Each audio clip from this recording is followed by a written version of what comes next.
আজকে শেয়ার করব তোমাদের সাথে কচুরলতি চিংড়ির পাতুরি।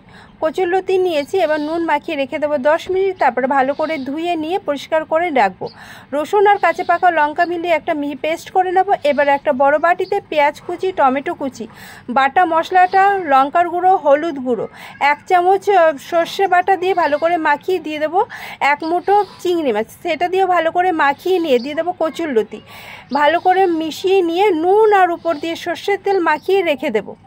এবার একটা কড়াতে 2টো পাতা ভালো করে পেতে দেব। এর উপরে যে পাতাটা আমরা পাতুরি বসাবো তাই সেইটা দিয়ে ভালো করে সর্ষের তেল মাখিয়ে নিলাম। এবার কড়াটা গ্যাসে বসিয়ে পাতুরির গায়ে কচুরলতি মাখাটা ভালো করে পেতে দিয়ে এবার পাতাগুলো গুছিয়ে নিয়ে ঢাকা দিয়ে রেখে দেব।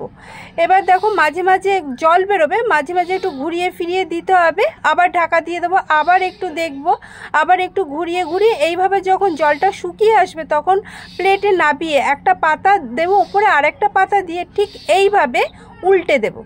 উল্টে দেওয়ার পর উপরে যে পাতাটা ছিল সেগুলো ফেলে দেবো, আবার কড়াতে দিয়ে দেবো, উপর দিয়ে দেবো সর্ষের তেল, আবার একটা পাতা দিয়ে ঢাকা দিয়ে রেখে দেবো 15 মিনিট। 15 মিনিট পরে আবার সেই রকমভাবে একইভাবে ঘুরিয়ে ঘুরিয়ে ভেজে নিতে হবে যতক্ষণ না তেল বেরোয়। ভাজা হয়ে গেছে, এবার একবার গরম গরম ভাতে এই রেসিপিটা তোমরা খেয়ে দেখো। যারা বরিশালের বাঙালি তারাই বুঝবে এটার টেস্ট কেমন। এখনও খাওনি অবশ্যই ট্রাই